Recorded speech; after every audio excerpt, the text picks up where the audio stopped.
कल्पना कीजिए एक ऐसी दुनिया की जहां जो आप देख रहे हैं वह पूरी सच्चाई नहीं है, जहां असली वास्तविकता छाया के पीछे छिपी है और जहां एक व्यक्ति इस भ्रम को तोड़ने की हिम्मत करता है। यह कहानी है प्लेटो की, एक ऐसे दार्शनिक की जिसकी सोच आज भी हमारी दुनिया को दिशा देती है। लगभग 428 ईसा पूर्व एथेंस की गलियों में एक बच्चे का जन्म हुआ जो आगे चलकर इतिहास का सबसे प्रभावशाली विचारक बनने वाला था। कहा जाता है कि उसका असली नाम एरिस्टोक्लीस था, लेकिन दुनिया उसे प्लेटो के नाम से जानती है। यह नाम शायद उसके चौड़े शरीर या उसकी विशाल सोच के कारण पड़ा। प्लेटो एक अमीर और प्रभावशाली परिवार में पैदा हुए थे। उनके परिवार के कई लोग राजनीति में थे और उनसे भी यही उम्मीद की जा रही थी कि वे एक दिन सत्ता संभालेंगे। लेकिन किस्मत ने उनके लिए कुछ और ही तय कर रखा था। युवा प्लेटो एक प्रतिभाशाली छात्र थे।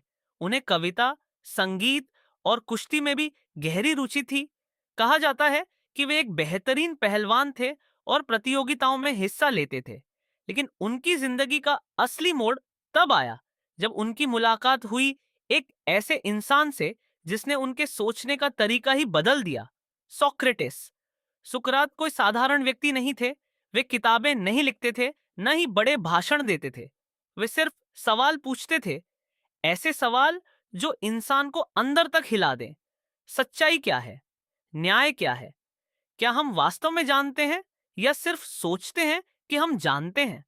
प्लेटो इन सवालों से प्रभावित हो गए। वे सुकरात के शिष्य बन गए और उनके साथ घंटों चर्चा करने लगे। धीरे धीरे उन्होंने समझा कि असली ज्ञान वही है जो हमें सच्चाई के करीब ले जाए, न कि सिर्फ जानकारी दे। लेकिन फिर आया वह दिन जिसने प्लेटो की जिंदगी को हमेशा के लिए बदल दिया। एथेंस के लोगों ने सुकरात पर आरोप लगाया कि वे युवाओं को भटका रहे हैं और देवताओं का अपमान कर रहे हैं। उन्हें अदालत में खड़ा किया गया और मौत की सजा सुना दी गई। प्लेटो ने अपने गुरु को जहर का प्याला पीते हुए देखा और उस पल उनके अंदर कुछ टूट गया।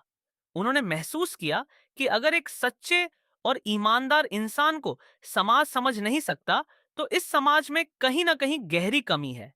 इस घटना के बाद प्लेटो ने एथेंस छोड़ दिया। उन्होंने कई देशों की यात्रा की, मिस्र, इटली और सिसिली तक। इन यात्राओं के दौरान उन्होंने विभिन्न संस्कृतियों और विचारों को समझा। यही अनुभव आगे चलकर उनकी सोच की नींव बने।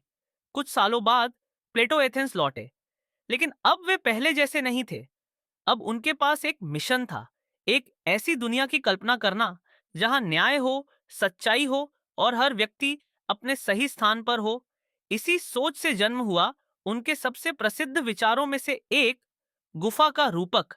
कल्पना कीजिए, कुछ लोग एक अंधेरी गुफा में जंजीरों से बंधे हुए हैं।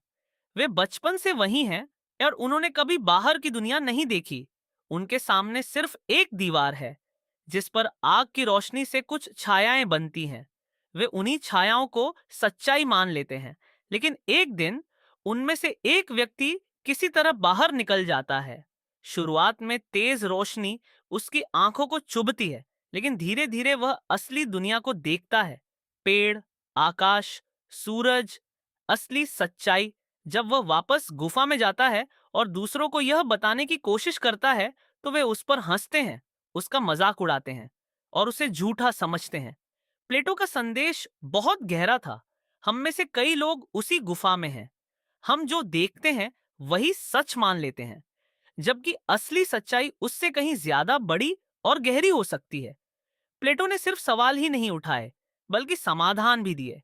उन्होंने एक आदर्श समाज की कल्पना की जहां शासन किसी ताकतवर या अमीर व्यक्ति के हाथ में नहीं, बल्कि एक दार्शनिक राजा के हाथ में हो। उनका मानना था कि जो व्यक्ति सच्चाई को समझता है, जो लालच और अहंकार से ऊपर उठ चुका है, वही सही निर्णय ले सकता है। इस विचार को उन्होंने अपनी प्रसिद्ध पुस्तक द रिपब्लिक में विस्तार से समझाया। लेकिन प्लेटो सिर्फ सोचने और लिखने तक सीमित नहीं रहे। उन्होंने अपने विचारों को वास्तविकता में बदलने की कोशिश की। उन्होंने एथेंस में एक संस्थान की स्थापना की, एकेडमी।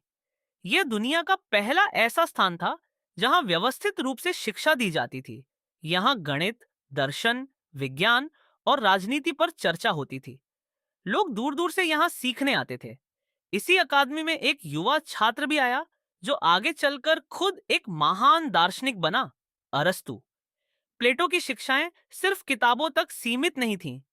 वे लोगों को सोचने के लिए प्रेरित करते थे, सवाल करने के लिए उकसाते थे और सच्चाई की खोज करने के लिए मार्ग दिखाते थे। उनकी एक और दिलचस्प बात यह थी कि उन्होंने अपनी रचनाएं सीधे सीधे नहीं लिखी। उन्होंने उन्हें संवाद के रूप में लिखा, जैसे दो लोग आपस में बात कर रहे हों। इससे उनके विचार और भी जीवंत और प्रभावशाली बन गए। प्लेटो की अकादमी लगभग 900 साल तक चलती रही। यह अपने आप में एक अद्भुत उपलब्धि है, जो दिखाती है कि उनके विचार कितने मजबूत और समय से परे थे। अपने जीवन के अंतिम वर्षों में भी प्लेटो सीखते रहे, सिखाते रहे और सोचते रहे। लगभग 80 साल की उम्र में उनका निधन हुआ, लेकिन उनके विचार कभी नहीं मरे।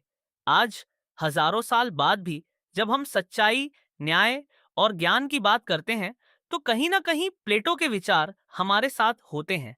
प्लेटो हमें यह सिखाते हैं कि जो दिखता है वही सच नहीं होता, और सच्चाई की खोज आसान नहीं, लेकिन जरूरी है।